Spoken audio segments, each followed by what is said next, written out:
Today's community tour on the Pole Creek Fire, I think, has a couple objectives that the Forest Service would like to achieve.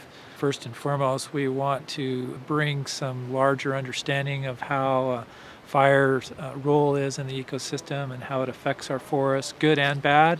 Secondly, we want to hear from the community and citizens to hear what they think about the effects of this fire and how they think about some of the potential projects that will be happening out here in the Pole Creek Fire in the future. The two proposals are a roadside safety project where we're going to be removing trees that are dead that would eventually potentially fall on the road. And then we'll have another project that's a salvage of timber, and we're looking at salvaging timber in areas where there's economic value and return, but also where the salvage is consistent with some of our environmental goals in terms of maintaining large snags and trees on the landscape.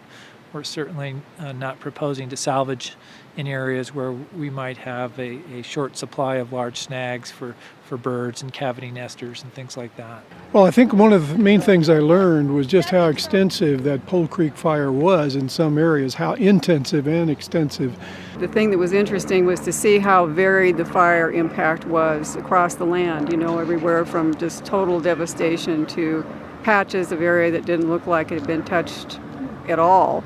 Pretty shocking to go by places that you're familiar with over the years that you've hiked through and driven through and seen this pristine environment and see this real devastation.